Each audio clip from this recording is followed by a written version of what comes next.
फ़खर, आज जो फैसला आया है इसकी थोड़ी डिटेल बताएं, और क्या ये तवक्को की जा रही थी कि ये फैसला आएगा? वैसे ये एक बड़ी एक लैंडमार्क जजमेंट है जो जस्टिस काजी फायज़ ईसा और जो 7 रुकनी बेंच है उसने दी है ताहियात नैली का। देखें, मैं 2-3 दिन पहले भी बताया था जो 62(1)F है या इस तरह की कुछ और जो आइन में वो डाली गई हैं शिक्कें, ये एक डिक्टेटर की तरफ से डाली गई थी। और जनरल ज़ियाउल हक के हवाले से ये बारहा क्वेश्चन भी पूछे गए थे जब ये समाअत हो रही थी। तो आज जो अदालत ने ये एक डिक्टेटर की तरफ से जो ऐड की गई ये इस तरह की जो शिक्कें थी उसको ख़त्म करके, और ये जो ताहियात नायली का फ़ैसला है ये मैं समझता हूँ कि बहुत ज़बरदस्त है। और इसमें जो 6-1 से ये जजमेंट दी है सुप्रीम कोर्ट के जो ये 7 रुकनी बेंच था, उसमें जस्टिस याया अफरीदी ने इसके ऊपर जो है वो डाइसेंट किया है। बाकी 6 ने जो है ना इसके हक़ में फ़ैसला दिया कि सियासतदान की ताहियात नैली नहीं हो सकती 62(1) के हवाले से। जो ये अभी शॉर्ट ऑर्डर दिया है, इसकी तफसीलात या जो तफसीली फ़ैसला है वो अभी जारी नहीं हुआ, वो तो जब आएगा उसके ऊपर प्रॉपरली इस पर वो करेंगे। लेकिन आप इसके हवाले से थोड़ा सा कॉन्टेक्स्ट बताएँ हमारे जो नाजरीन हैं उनको कि क्या है। और फ़खर, बड़ा आपने राइटली बात की कि डिक्टेटर की तरफ बेसिकली हमारे यहाँ जो भी मार्शल लॉ है ना, तो उसमें ज़रूरत पड़ी वहाँ उन डिक्टेटर्स को कि यार फर्स्ट ये लीडरशिप जो है जो मकबूल भी है, जिसने काम भी किए हैं, इसके होते हुए हम मतलूबा नताइज नहीं निकाल सकते। तो इसकी इब्तिदा एब्डो से हुई थी। ठीक है, अयूब खान साहब ने उन तमाम लोगों को जो मोहतरमा फातिमा जिन्ना के साथ थे और सीजन्ड पॉलिटिशियन थे, उनको एब्डो के तहत उनको उन्होंने उसमें से माइनस कर दिया। फिर जनरल ज़िया जब आए तो उन्होंने इखलाकी मेयार के पैमाने आइन के अंदर डाल दिए कि सादिक और अमीन होना। और इस बात के ऊपर अभी आपने समात में देखा होगा कि कितनी लेदे हुई कि यार इन चीज़ों के पैमाने क्या है। एक ही शख्स को एक बंदा जो है वो सादिक कहेगा और दूसरा कहेगा जी कि ये बहुत बड़ा झूठा है, तो आप डिफाइन कैसे करेंगे? फिर इसी तरह आप अगर कंटिन्यूटी में देखें, जब जनरल मुशर्रफ आए तो उन्होंने BA की शर्त लगा के अपनी मुखालफिन बहुत सारे जो थे उनको माइनस कर दिया। तो बेसिकली ये जो कदगने हैं या ये जो मयारात हैं, ये किसी इखलाकी बर्तरी के लिए नहीं बल्कि नज़रिया ज़रूरत के तहत लाए जाते रहे हैं। और इसका मकसद अपने नापसंदीदा सियासी मुखालफिन को, जिन्हें मैदान में शिकस्त नहीं दी जा सकती, उनको टेक्निकल ग्राउंड्स पे नॉकआउट करने की कोशिश की जाती थी। लेकिन अभी भी जो फैसला है इसमें एक हाई कोर्ट की एक जजमेंट जो है अभी लास्ट आई है जिसमें स्टे हुआ है एक अभी सिंगल बेंच के फैसले के खिलाफ। उसमें उन्होंने नैब के मुकदमात में जो नाअहलियत है वो 10 साल के ऊपर ही उन्होंने कहा कि रखा जाएगा। 5 साल से के ऊपर उन्होंने स्टे दिया हुआ है। तो यकीनन करप्शन के ऊपर तो नाअहलियत के जो सख्त से सख्त सजा है वो होनी चाहिए। लेकिन जो एक टेक्निकल मामला है, अब ये मामला जो जिसमें इसमें सबसे जो बड़े बेनिफिशरी अभी आज के दिन में नजर आ रहे हैं वो मियां नवाज शरीफ हैं, जहांगीर तरीन है, और इसके अलावा कुछ दर्जन भर से ज़्यादा पटिशनर्स हैं जो मुल्क के मुख्तलिफ हिस्सों से जो जिन लोगों ने दरखास्तें दी हुई थी। तो कहने को तो ये आज के दिन में जो है वो एक जमात नज़र आ रही है इसकी, या 2 बड़ी शख्सियात नज़र आ रही हैं कि जी इनको फ़ायदा पहुँचेगा। लेकिन इनफैक्ट ये पाकिस्तान की जो सियासी इलीट है आने वाले वक्तों की भी, उसको भी इस चीज़ का फ़ायदा होगा। और उसमें बड़ी अजीब व गरीब माजी में जो है ना इसके ऊपर व्यू सुप्रीम कोर्ट ने लिए थे। और काजी फायज़ ईसा ने बतौर जज सुप्रीम कोर्ट ये लिखा भी था उस वक्त के चीफ जस्टिस साकिब निसार जो थे, फिर आसिफ सईद खोसा साहब के दौर में लिखा था कि इसको जो है ना लार्जर बेंच बना के रिव्यू किया जाए, क्योंकि कहीं पे सुप्रीम कोर्ट ने लीनियंट व्यू रखा था, कहीं पे बहुत स्ट्रिक्ट व्यू लिया था। अब मैं आपको 2 केस इसमें बताता हूँ जिनमें बड़ा लीनियंट व्यू रखा गया था। एक केस जो था वो था ख्वाजा आसिफ का, जिन्हें हाई कोर्ट ने इसी तरह अकामा रखने के ऊपर, अकामा छुपाने के ऊपर उन्हें नाअहल करार दिया था कि आपने अकामे से जो इनकम ली वो जो कंपनी के हवाले से इमरान खान ने बाकी आगे फिर वो किया कि आर्टिकल 6 के तहत इनके खिलाफ। ख्वाजा आसिफ साहब जब वो केस लेके सुप्रीम कोर्ट गए तो हमें नहीं मालूम क्या चमत्कार था या जजेस को क्यों उसके उलट फैसला देना था हाई कोर्ट के, तो उन्होंने जब उलट फैसला देना था उसकी ग्राउंड बड़ी दिलचस्प बनाई जब उन्होंने ख्वाजा साहब को अहल करार दिया, सादिक और अमीन करार दिया।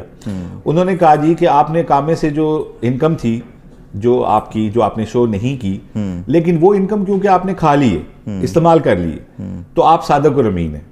लेकिन मियां नवाज शरीफ डिस्क्वालीफाई हुए कि उन्होंने उनकी जो तनख्वाह थी, काबिल वसूल तनख्वाह थी, वो उनका एसेट थी जो उन्होंने शो नहीं कराई। तो एक बिल्कुल ही अजीब व गरीब ग्राउंड ये, क्योंकि आपने वो पैसे लेके खा लिए हैं तो आप अहल हैं, लेकिन अगर खाए ना होते तो आप नाअहल होते। इस ग्राउंड पे ख्वाजा साहब को सुप्रीम कोर्ट ने बहाल किया। फिर आप आगे चले, जस्टिस इफ्तिखार चीमा साहब गुजरांवाला का 101 जी, उनकी जो है केस आ गया कि उन्होंने मिसिस के अकाउंट शो नहीं किए, कुछ थोड़े से पैसे थे, कोई पाकिस्तानी चंद लाख रुपए थे, और एक अकाउंट में कोई शायद कोई 2,000 डॉलर थे, बहुत बड़ी रकम, फॉरेन करेंसी थी। लेकिन उनके मुखालफिन ले आए कि जी आपने शो नहीं की।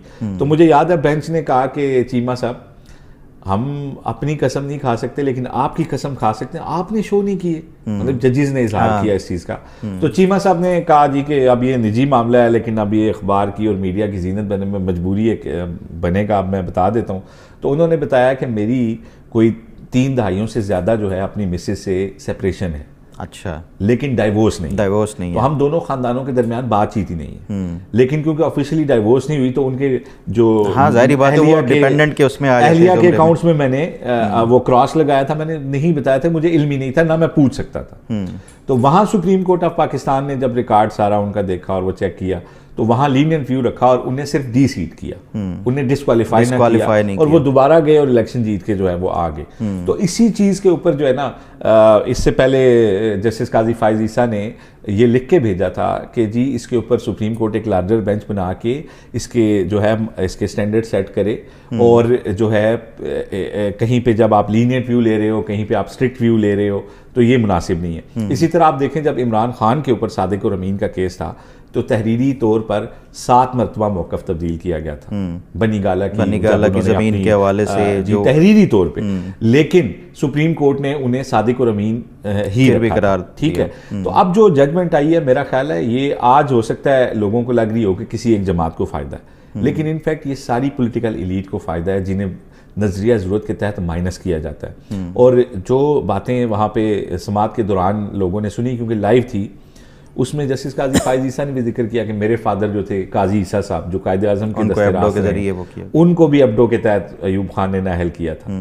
फिर उन्होंने कहा कि जब जो ये कानून लेके आए हैं, जो आइन वायलेट करने वाले लोग हैं, पहले तो ये बताएं कि वो कितने सादिक और अमीन है, और क्या आइन के साथ खिलवाड़ खेलने वालों की क्या अखलाकी स्टैंडिंग थी कि वो दूसरों के लिए इस तरह के पैमाने मुकर्रर करें। फिर उन्होंने एक बड़ी ज़बरदस्त बात उन्होंने कहा कि सादिक की तो फिर बात हो सकती है, हालांकि कोई बंदा ये दावा नहीं कर सकता कि मैंने पूरी ज़िंदगी में कभी झूठ नहीं बोला, बिल्कुल, लेकिन अमीन होना तो बहुत बड़ी बात है, इसका तो दावा कोई इंसान नहीं कर सकता। और अगर ये मैयार इस बेंच के ऊपर लगाएं तो उन्होंने कहा कि शायद इस बेंच में भी कोई बंदा मौजूद ना हो। तो आज जो ये डिसीजन आया, इसके बाद 2-3 चीज़ें जो हैं वो बड़ी क्लियर मुझे नज़र आ रही हैं फ़खर। वो ये कि एक तो मियाँ नवाज शरीफ जो थे, उनके करीबी हलकों का ये कहना था कि जब तक मियाँ साहब की फेट डिसाइड नहीं होती वो अपनी कंपेन स्टार्ट नहीं करेंगे। इवन आप देखें अभी तक उन्होंने टिकट भी अनाउंस नहीं की। तो अब कम से कम एक बात की क्लैरिटी आज इस डिसीजन के बाद हो गई है कि पिछला जो 5 रुकनी बेंच का फैसला था। अच्छा, एक और अजीब बात ये थी कि 62(1)F के तहत या जो भी नाअहलियत थी उसमें कोई मुद्दत डिफाइन नहीं आइन के अंदर। अच्छा, यही मैंने आपसे सवाल भी पूछना था कि मुझे ये बताएं, ये जो फैसला आ गया है उसके बाद क्या अदालती इंटरप्रिटेशन ही काफ़ी होगी 62(1)F के लिए, या आइन में तरमीम करके इसकी डिफ़ाइन करनी पड़ेगी, 5 साल तक लिखना पड़ेगा? देखें फ़खर, इसके ऊपर एक 5 रुकनी बेंच ने फैसला दिया था, बलूचिस्तान के वो जो साहब थे उनकी अपील के उनकी अपील के ऊपर था कि उसमें उन्होंने कहा था कि लाइफ टाइम होगी। आज उसके खिलाफ जो है बड़े बेंच से फैसला आ गया। 6 जजेस ने हिमायत की है कि लाइफ टाइम नहीं होगी। तो एक तो वो पिछला आर्डर जो है वो अब नल एंड वाइड हो गया, वो ख़त्म हो गया। अब बात रह गई कि एक कानून हमने बना दिया, क्योंकि देखें आइन की रोशनी में इलेक्शन एक्ट में जो इलेक्शन एक्ट में हम 5 साल डाल चुके हैं। अब इसमें क्लैरिटी है कि 5 साल होगी, ठीक है, मतलब उसमें मुद्दत अब पहली दफा मौजूद है कानून के अंदर, आइन के अंदर नहीं थी। आइन की तशरीह करते हुए सुप्रीम कोर्ट ने ताहयात जो फैसला किया था नाअहली का, वो आज खत्म हो गया। अब एक कानून के अंदर 5 साल, अब इसमें इबाहम नहीं है। और दूसरी बात यह है कि अभी भी मैं तो ज़ाती तौर पर यह समझता हूँ कि 62(1)F की वो शिकें जो इखलाकी मेयारात से मुतल्लिक हैं, इनको आइन से निकालना, हज़फ करना चाहिए। 18वीं आइनी तरमीम में मुस्लिम लीग नून ने जब इसकी मुखालफत की थी तो अब उन्हें पता चल गया होगा कि हमने इसकी मुखालफत गलत की थी।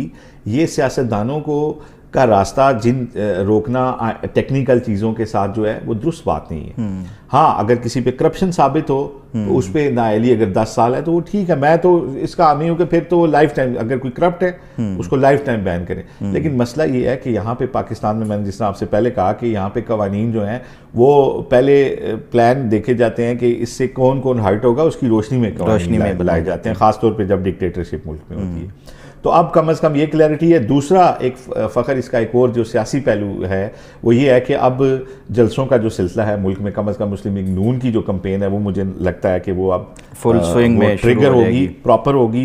मियाँ साहब के एक जलसे के हवाले से वो कहा जा रहा है कि मानसेरा में भी उन्होंने डेट दी है 22 तारीख की, क्योंकि तवक्को थी कि आज पीर को इसका फैसला आ जाएगा। तो 22 या 12 22 तारीख की डेट आ गई। ये तो बड़ा लंबा है, अभी तो 7-8 तारीख है जी। लेकिन वो मेरा ख्याल है कि अपनी कैंपेन तो पहले ही स्टार्ट कर देंगे, लेकिन मानसेरे के लिए जो डेट आई है वो 22 वहाँ से भी कॉन्टेस्ट कर रहे हैं जी।